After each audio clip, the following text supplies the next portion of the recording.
They were 15. Black twin sisters walking home like they always did. A gas station stop, a white sedan. Then nothing. No Amber Alert. No arrest. Just silence. For 20 years, their mother kept the porch light on until one spring morning a barefoot woman collapsed on a highway shoulder and whispered she didn't make it out. They weren't supposed to separate. That had always been the rule. Wherever you saw Janelle, you saw Jalisa. And on the night they vanished, for years the town of Augusta forgot. Not because they were heartless, but because the world moved on. Amber Alerts didn't go out.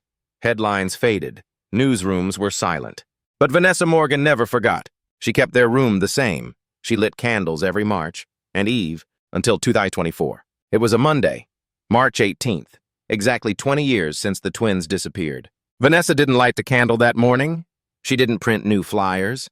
For the first time in 2 decades, she let the silence win. But then the phone rang. A woman barefoot, malnourished, with no ID had been found on the side of a South Carolina highway. She said one word, Janelle. Vanessa drove W. What she found was a grown woman, gaunt and ghost-like, sitting in a hospital bed with a folded photo in her hand. A school picture. 2 girls in matching uniforms, one smiling wide, the other shy.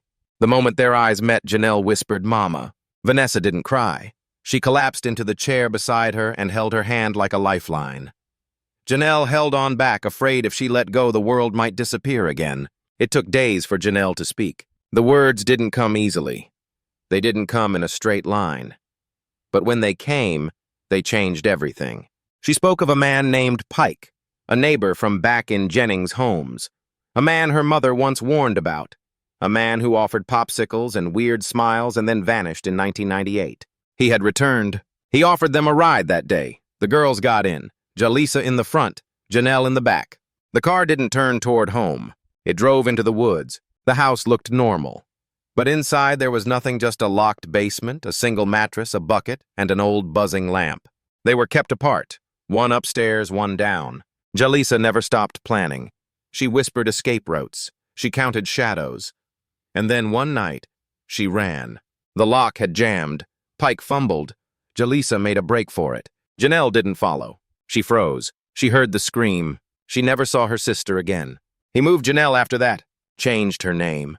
Moved her from trailer to trailer. Told her no one was looking. Told her Jalisa was dead. Told her she'd end up in a ditch too if she tried anything. And for years, she believed him. She stopped saying her name. Stopped asking questions. She lived in silence. Until one day, after the woman who housed her died, she found herself alone. And that was when she ran. She walked for miles, slept in forests, ate from dumpsters, carried only one thing, that school photo of her and Jalisa. That photo brought her back. The story broke. The nation watched. Investigators reopened the case. Fingerprints from the old white sedan matched Pike, now living under a fake name in Florida. They found the girl's items in his home. He didn't speak, but he didn't need to. The evidence told the story. Janelle testified. Behind closed doors, no media. Just her voice, her mother's hand, and the man who took everything sitting across from them.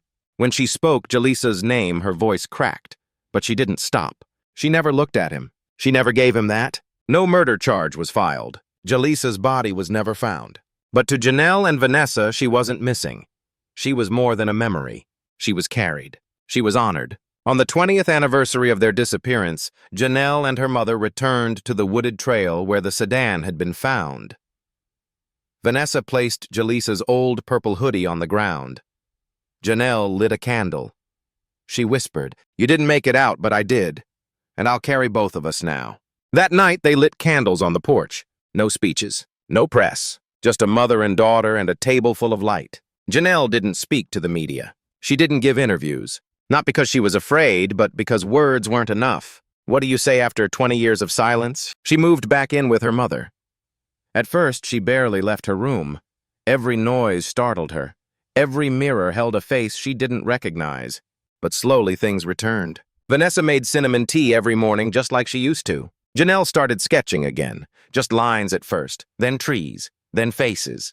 Always 2. Always twins. She enrolled in therapy, not to fix what was broken, but to understand how to live with the cracks. Some days were light. Others were impossibly heavy. Sometimes she missed Jalisa so hard she couldn't breathe. "I talked to her," she told her therapist once. "Not out loud. But when I'm cooking or walking or brushing my hair, I talk. I tell her what we're doing today." She paused. "We." That never changed. In the fall, Janelle volunteered at a local center for at-risk girls. She never told them who she was. She just listened. Braided hair, shared snacks, taught them how to draw when they couldn't find words. One day a girl asked, "Have you ever lost someone who's still in your heart?" Janelle didn't speak right away. Then she smiled and said yes, but she walks with me every day. On what would have been their 35th birthday, Vanessa threw a small gathering at the community center. No cake, just music photo albums and a table with 2 candles. Everyone was invited to write something on a slip of paper and place it beside Jalisa's photo. Notes like, "You are remembered. Thank you for keeping her alive, Janelle. Some light never goes out." Later that night, as the last guests left, Janelle stood alone at the photo table. She reached into her coat pocket and took out a small folded note, the same one Jalisa had once written her in middle school, with stickers on it now crumpled from years of hiding.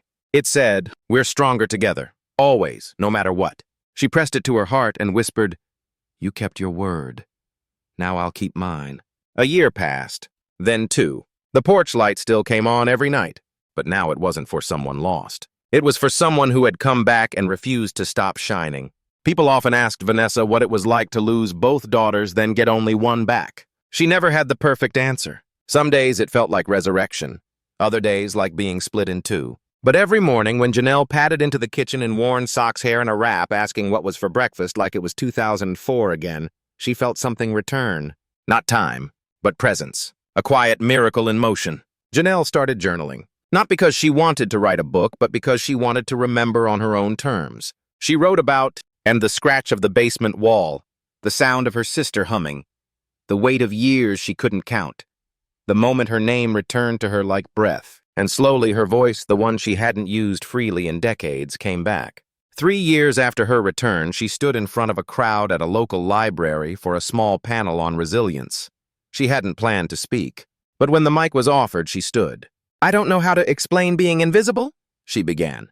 "Except that one day I realized I had forgotten what my own name sounded like in someone else's mouth." She scanned the room, but someone kept saying it, even when I couldn't hear it, even when I didn't believe I was real anymore. My mother said it, my sister believed in it, and eventually, I found it again. There was no applause at first, just stillness. Then slowly people stood. Some clapped, some wept. And Janelle smiled, not because she was healed, but because she was whole enough to begin. In her bedroom, Janelle kept 2 photos on the nightstand. One of her and Jalisa, age 8, both in polka dot dresses, smiling with missing teeth, and the other of just herself taken recently. Eyes wiser, face fuller, a new kind of strength. Some nights she stared at them both and whispered, "We made it." Not I, we. At the corner of 7th and Harlan, the city approved a small memorial garden. It wasn't grand. No marble statue. Just a circle of wildflowers, a bench, and a small bronze plaque that read, "For the ones who didn't make it back, and the ones who carry them home." Each March, Vanessa and Janelle visited with a bouquet. Sometimes they sat in silence. Sometimes Janelle told Jalisa what shows she was watching or how the kids at the center were doing. And sometimes they just laughed, softly, like twins would, as if one of them were just out of frame but never truly gone. Years later, people still whispered about the Morgan twins. They became more than a tragedy. They became a memory the town refused to forget. At the local high school, a scholarship was created in Jalisa's name for young black girls pursuing creative writing. Jalisa had once dreamed of becoming a poet. In one of her old notebooks, found tucked between Janelle's few surviving things she'd written, "Words are how we leave a trail behind. If you ever need to find me, follow the poems." Every year, the winner of the scholarship reads a poem at the memorial garden. Janelle never misses it. She sits front row, hand over heart. One spring, she published a small zine called Still Here. It wasn't about what happened. It was about what came after. Drawings, reflections, letters to Jalisa. The first page simply said, "This is not a survival story. This is a presence story. This is what happens when someone refuses to vanish, even when the world forgets they're missing." The zine spread quietly, organically, first in local coffee shops, then in shelters, youth centers, libraries. People began writing her letters, not as fans, but as survivors. One letter from a woman in Atlanta read, "You don't know me, but when I saw your story, I remembered who I was. I had forgotten my name. Now I say it out loud again." Another, "I wasn't kidnapped, but I was lost. Watching you come home gave me permission to start." Janelle kept them in a wooden box on her dresser. She called it the found drawer. Vanessa passed quietly in her sleep 6 years after Janelle came home. Her obituary was short and elegant, but her last written note left in a sealed envelope said this: "You came back. That was my miracle. Now live the rest for both of you. You always were the strong one, Janelle." And Jalisa knew it. Janelle read it once, then folded it carefully and placed it into the drawer beside the letters. She still lives in the same house. She keeps the porch light on not because someone is missing, but because someone came back. She walks with confidence now. When asked if she's a twin, she smiles. "Yes, I am, and I always will be." Then she adds, "Some people die, others stay. And some walk beside us so quietly, you forget they're gone until you feel them smile through you." Years passed. The headlines faded. The interviews stopped. New stories took the spotlight. But in Riverton, Jalisa's name never vanished. At the corner of 7th and Maple, kids still played under the mural Janelle painted, two girls holding hands, shadows, long faces turned toward the sun. Below it, in simple script, "Still here." Every year on March 18th, the community gathered, not just to mourn, but to honor. A mother who waited, a sister who came back, and one who stayed behind so the other could escape. They read poetry, sang softly, released paper lanterns into the sky, one for every year Jalisa had been gone. Janelle lit hers last, always with a violet ribbon tied to the base. Violet had been Jalisa's favorite color. Janelle never stopped drawing. She filled sketchbooks with faces that looked like hers but weren't hers. Girls with different hair, different eyes, but always with something quiet behind their smiles. When asked why, she once said, "Because maybe someone out there is still looking for their face, and maybe they'll see it in mine." One winter, she was invited to speak at a college where students studied trauma psychology. She declined at first. Then, after walking past a girl in a hoodie who flinched when a door slammed, she changed her mind. She took the stage without notes, without polish. She simply said, "I survived. But I also forgot who I was. And I think sometimes the hardest part isn't coming back, it's deciding what to do with the space someone else once occupied in your story." She paused. "I don't speak for Jalisa, but I speak beside her." A silence fell. Then came tears and applause. In her home, Janelle kept a small box beside her bed. Inside it, one broken hair clip, a crumpled school picture, a worn purple scrunchie, a tiny notebook with only one page filled. It was Jalisa's, and on that one page, in neat handwriting, "One day they'll know we didn't disappear. We were just waiting for someone to see us again." Janelle read it every year, and every year she whispered back, "I see you, and so do they." Some nights, Janelle still dreamt of the basement, but the dream changed. It used to be dark, still silent. Now it had windows. She never saw herself locked in anymore. She saw herself walking down, opening the door and reaching for someone else. Sometimes that someone was a stranger. Sometimes it was a version of herself. But most nights, it was Jalisa. And every time Jalisa would turn, smile, and say the same thing, "You found me." Again, Janelle began to write letters, not to send, to release, letters to the girl she used to be, to the woman she had to become, to the world that kept spinning while she was gone. She wrote one that simply said, "I exist, not because I was rescued, but because I chose to rise." One letter she never showed anyone was the one she wrote to Jalisa on the 25th anniversary of their disappearance. She left it in a sealed envelope under the roots of a tree they used to climb as kids. It read, "You ran so I could live. I live now so you can still run through me with me. Every footstep I take is for both of us." That same night, she wore 2 anklets, one hers, one old, frayed, nearly broken, but still holding together. The garden at the edge of Riverton grew wild now. Janelle insisted on it. No landscaping, she told the city council. Let it bloom how it wants. Jalisa would have hated anything with trimmed edges. So the garden grew chaotic, colorful, untamed. Visitors left notes beneath stones, drawings, bracelets, photos of sisters, cousins, friends. It became more than a memorial. It became a promise that no story would be left to silence again. Janelle didn't chase normal anymore. She chased truth. She didn't need a clean ending. She just needed her name, her voice, her space in the world. And every time someone asked what happened to her, she answered with a kind of quiet power. I was lost, but I didn't vanish. I just waited until someone remembered to look. Then she'd look to the sky. Not for answers, but for light. 3 years after her return, Janelle received a box in the mail. No return address. Inside a small camcorder. Sony early 2000s model. Rusted, scratched. And a mini DV tape labeled in purple ink. 2004 J&J. Her hands shook as she slid the tape into a converter. Static. Then image. 2 girls laughing. The camera was shaky, clearly handheld. "Hi, it's Jalisa," the voice said, breathless. And Janelle, another voice added, giggling. They were in their room.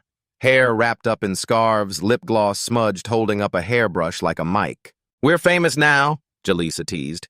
"Remember this, people? We're gonna blow up." Janelle leaned into the frame. "No matter what happens, we stay together." Jalisa threw an arm around her and said, "Together, always." The screen cut to black. Janelle sat still for a long time, palms over her mouth, the air in the room thick. Then she smiled. Not because it didn't hurt anymore, but because for the first time she felt whole while remembering. The video went unwatched by the public. She never uploaded it. It wasn't for anyone else. It was a seed, a reminder that they existed before the silence. That they laughed, dreamed, and sang badly into plastic microphones long before they became headlines. On the 30th anniversary of their disappearance, a sculpture was unveiled at the heart of Riverton. It showed 2 girls walking side by side, not identical but unified. One girl looked ahead. The other slightly turned like she was watching over her. At the base, a quote from Janelle's journal. "Not all those who are gone are lost. Some are carried, and some become the reason we keep walking." The crowd stood still. And among them Janelle. Older now, wiser, still whole. She placed a hand on the cold bronze fingers of the twin who looked back, then walked forward. Head high, heart full, light on. If you've made it here, thank you. This wasn't just a story about 2 sisters. It was a story about silence, memory survival, and what it means to live for someone who couldn't. Leave a comment below. What would you say to someone who disappeared and returned carrying 2 hearts instead of 1? Like this video if Jalisa's light still burns in you, because sometimes the most powerful stories aren't about escape, but about endurance. Subscribe to Tim Stories for more real-life narratives that don't just tell what happened, but why it still matters. And turn on notifications because the next story might help someone else feel seen again.